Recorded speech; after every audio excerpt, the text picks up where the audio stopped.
નમસ્તે વિદ્યાર્થી મિત્રો, આજે આપણે ધોરણ 12 વાણિજ્ય વ્યવસ્થા વિષયની અંદર પ્રકરણ 4 વ્યવસ્થા તંત્ર એની અંદર નવો ટોપિક છે સત્તા સોંપણી, જે આપની ટેક્સ્ટબુકની અંદર પેજ નંબર 44 પર આપવામાં આવેલ છે.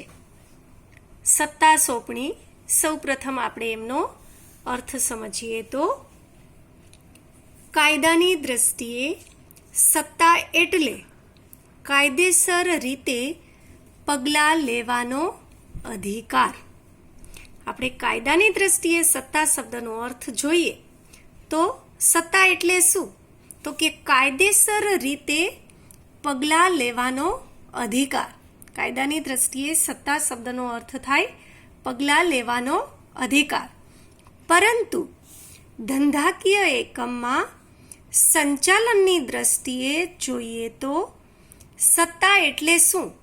તો કે સત્તા એટલે હુકમો આપવાનો અને તેનો અમલ થાય તે જોવા માટેનો અધિકાર. ફરીથી વિદ્યાર્થી મિત્રો આપણે સમજીએ, ધંધાકીય એકમમાં સત્તા એટલે શું? તો સત્તા એટલે હુકમો આપવાનો અને તેનો અમલ થાય તે જોવાનો અધિકાર, તેને સત્તા કહે છે. જેમ એકમનું કદ વિસ્તરતું જાય તેમ ઉચ્ચ સંચાલકો કેટલાક કાર્યો અંગેની સત્તા અને તેનો અમલ થાય છે કે નહીં તે જોવાનો અધિકાર તેમના મદદનીશોને સોંપે છે.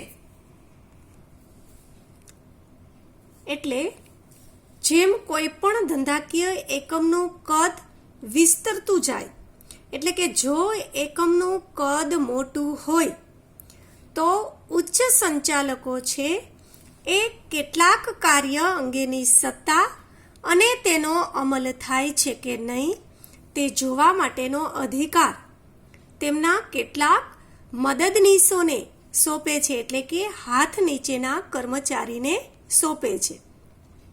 ટૂંકમાં એમ કહી શકાય કે જો કોઈ પણ ધંધાકીય એકમનું કદ મોટું હોય તો સંચાલકો સમગ્ર એકમ માટે થઈને જે મહત્વના નિર્ણયો હોય એ નિર્ણયો લેવાની સત્તા પોતાના હસ્તક રાખે, પણ કેટલીક સત્તા છે એ પોતાના મદદનીશોને સોંપે છે.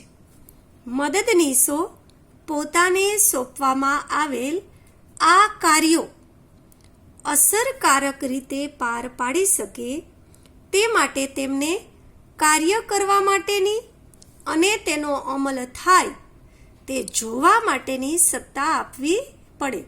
એટલે કે જો એકમનું કદ મોટું હોય, સંચાલકો કેટલીક સત્તા એના મદદનીશોને સોંપે તો મદદનીશો છે એ પોતાને સોંપવામાં આવેલ કાર્ય સારી રીતે પાર પડી શકે તે માટે અને કાર્યનો અમલ થાય તે જોવા માટેની કેટલીક સત્તા મદદનીશોને આપવી પડે, જેને સત્તાની સોંપણી કહે છે.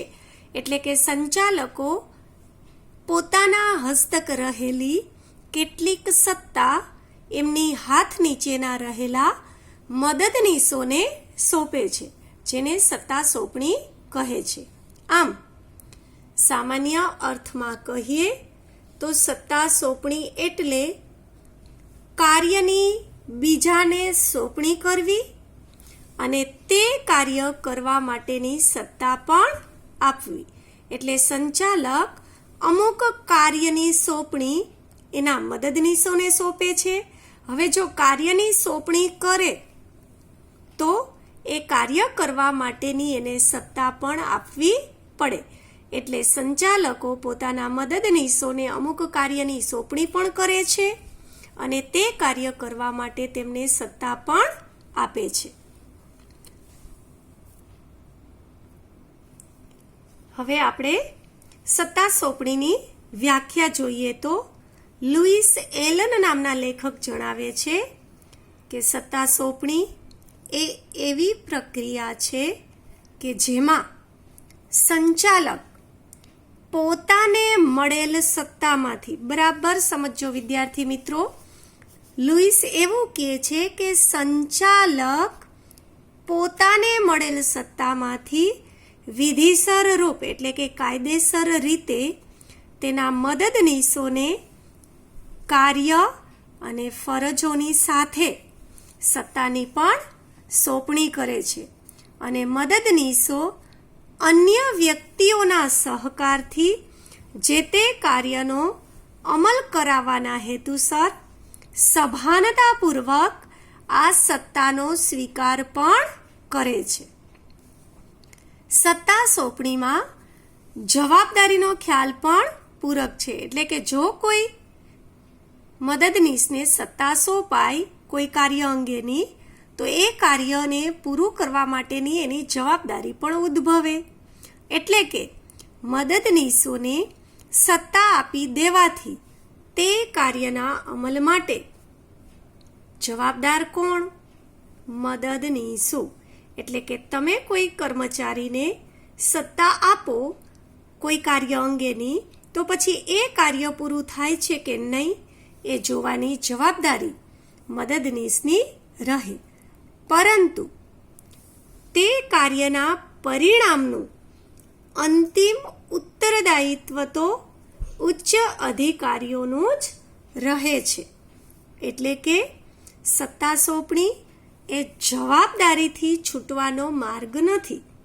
બરાબર સમજો. ધારો કે સંચાલક કોઈ કાર્ય અંગેની સત્તા અને જવાબદારી તેમના મદદનીશને સોંપી દે તો સંચાલક એ કાર્યથી છૂટી જતા નથી. એ કાર્ય અંગેનું ઉત્તરદાયિત્વ તો સંચાલકનું જ રહે છે. હવે આપણે સત્તા સોંપણીનું મહત્વ જોઈએ તો સત્તા સોંપણી એ ઉચ્ચ સંચાલકોને કામગીરીમાં રાહત આપે છે. એટલે કે ધંધાનું કદ મોટું હોય તો ઉચ્ચ સપાટીએ રહેલા સંચાલકો છે એ જો કેટલીક સત્તા એના મદદનીશોને સોંપી દે તો એની કામગીરીમાં થોડીક રાહત રહે છે, જેના કારણે સંચાલકો છે તે નીતિ વિષયક નિર્ણયો પર પોતાનું ધ્યાન છે તે કેન્દ્રિત કરી શકે છે, જેના દ્વારા સંચાલન કાર્યક્ષમ રીતે થાય છે. એટલે કે નીતિ વિષયક નિર્ણયો પર સંચાલકો છે એ વધારે ધ્યાન આપી શકે છે. તેથી કહી શકાય કે સત્તા એ સંચાલનની ચાવી છે, જ્યારે સત્તાની સોંપણી તે વ્યવસ્થા તંત્રની ચાવી છે. આપણે મહત્વ માટેનો પ્રથમ ટોપિક જોઈએ તો કાર્યક્ષમ સંચાલન. સત્તા સોંપણીનું મહત્વ શા માટે છે? તો કે કાર્યક્ષમ સંચાલન માટે તે જરૂરી છે. સત્તા સોંપણીના કારણે એકમની ઉચ્ચ સપાટીએ કામ કરતા અધિકારીઓની કામગીરીમાં ઘટાડો થાય છે. એટલે કે ઉચ્ચ સપાટીએ જે સંચાલકો અથવા તો અધિકારીઓ હોય એ કેટલીક સત્તા એના મદદનીશોને સોંપી દે એટલે એની કામગીરીમાં ઘટાડો થાય છે, જેથી કરીને રોજિંદા કાર્યોની સોંપણી અન્ય સપાટી પર સોંપવામાં આવતી હોવાથી ઉચ્ચ સપાટીના સંચાલકો મહત્વના વિષયો પર ધ્યાન આપી અને એકમના હેતુઓ સિદ્ધ કરી શકે છે, જેને કારણે સંચાલન કાર્ય છે તે અસરકારક બને છે. એટલે ઉચ્ચ સપાટીએ રહેલા સંચાલકો થોડીક સત્તા એના મદદનીશને આપી દે તો એનો કાર્ય બોજ હળવો થાય છે અને તેઓ નીતિ વિષયક નિર્ણયો લઈ શકે છે અને પરિણામે ધંધાકીય એકમના હેતુઓ સિદ્ધ થઈ શકે છે. બીજું, કર્મચારી વિકાસ. એકમના કાર્ય કરતા વિવિધ કર્મચારીઓને સત્તા સોંપણી દ્વારા વિવિધ નિર્ણયો લેવા માટેની તક મળે છે, જેના કારણે તેમના આત્મવિશ્વાસમાં વધારો થાય છે. વારંવાર એક જ પ્રકારના નિર્ણયો લેવાથી તેઓની નિર્ણય શક્તિ વધુને વધુ તર્કસંગત અને અસરકારક બને છે. કારણ કે ઉચ્ચ સપાટીએ રહેલા સંચાલકો કેટલીક સત્તા એના કર્મચારીને સોંપશે, એટલે કર્મચારી એ કામ અંગેના નિર્ણયો લેશે. એટલે કર્મચારીની નિર્ણય શક્તિ અને એમની તર્ક શક્તિ છે તે અસરકારક બનશે. ત્રીજું છે અભિપ્રેરણ. અભિપ્રેરણ એટલે શું? તો કે સત્તા સોંપણી દ્વારા કર્મચારીઓની પ્રતિભાને વિકસાવવાની તક મળે છે. કેટલાક કર્મચારીને સત્તા સોંપાય તો એ કર્મચારીની અંદર જે આવડત છે, જે પ્રતિભા છે, એ પ્રતિભાને વિકસાવવાની તક મળે છે, જેના દ્વારા અનેક મનોવૈજ્ઞાનિક ફાયદા પણ મળે છે. જ્યારે અધિકારી દ્વારા મદદનીશને કાર્યની સોંપણી કરવામાં આવે છે અને જવાબદારી સોંપવામાં આવે છે, ત્યારે તાબેદાર માત્ર તે કાર્યમાં સહભાગી નથી થતો, પરંતુ તે કાર્યની સફળતાથી તેના આત્મવિશ્વાસમાં, તેના આત્મસન્માનમાં પણ વધારો થાય છે, જેનાથી કર્મચારીને અભિપ્રેરણ મળે છે. એટલે કે કોઈ તાબેદારને જો કાર્યની સોંપણી અને સત્તા આપેલી હોય અને એ કાર્ય એ વ્યવસ્થિત કરે તો એના આત્મસન્માનમાં પણ વધારો થાય છે અને એને વધારે ને વધારે કાર્ય કરવા માટે પ્રોત્સાહન પૂરું પાડે છે. ચોથું છે વિશિષ્ટીકરણનો લાભ. એકમમાં કામ કરતી બધી જ વ્યક્તિઓ પાસે બધા જ પ્રકારના કાર્યોની કુશળતા કે ક્ષમતા ન હોય તે સ્વાભાવિક છે. એટલે વિદ્યાર્થી મિત્રો, કોઈ પણ ધંધાકીય એકમમાં જે કર્મચારી કામ કરતા હોય, સ્વાભાવિક છે કે બધા પાસે બધા પ્રકારના કાર્ય કરવાની આવડત કે ક્ષમતા ન પણ હોય. સત્તા સોંપણીને કારણે જુદી જુદી વ્યક્તિઓને કાર્યની જવાબદારી અને સત્તા અપાય છે. આ દરેક વ્યક્તિની લાયકાત, તેના કૌશલ્ય અને જ્ઞાન અલગ અલગ હોવાથી વિશિષ્ટીકરણનો લાભ છે એ મળે છે. એટલે કે ધંધાકીય એકમમાં અલગ અલગ આવડત ધરાવતા કર્મચારીને જો અલગ અલગ કાર્ય અને સત્તાની સોંપણી કરવામાં આવે તો એમની લાયકાત, એમના કૌશલ્ય અને એમના જ્ઞાનનો લાભ ધંધાકીય એકમને પ્રાપ્ત થાય છે. પાંચમું બાબત છે સંકલન. સત્તા સોંપણીને કારણે મદદનીશ અને ઉપરી અધિકારી જેવા સંબંધો સ્થપાય છે.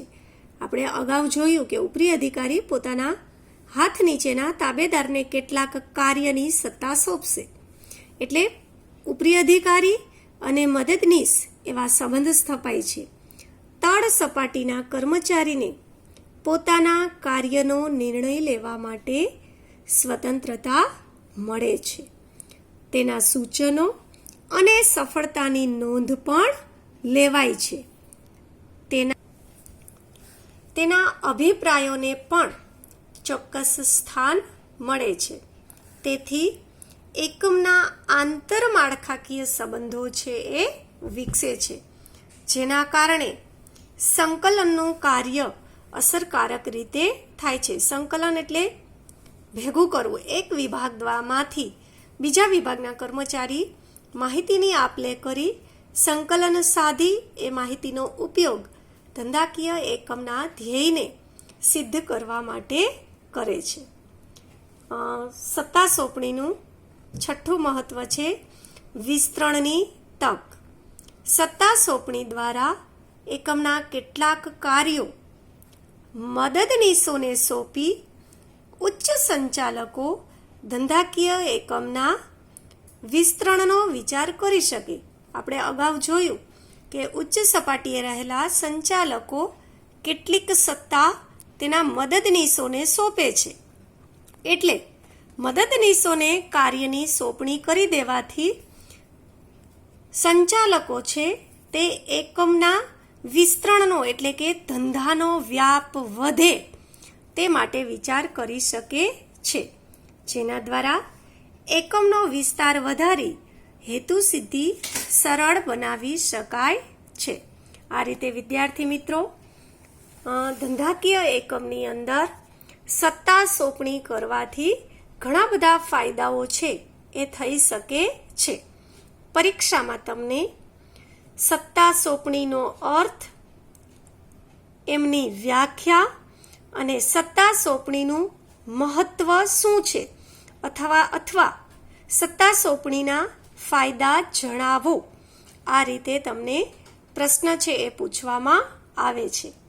તમે તમારી નોટબુકની અંદર સત્તા સોંપણીનો અર્થ, લુઈસ એલને આપેલી સત્તા સોંપણીની વ્યાખ્યા અને સત્તા સોંપણીના જે 6 મહત્વના મુદ્દા છે તે નોંધી લેશો. Thank you.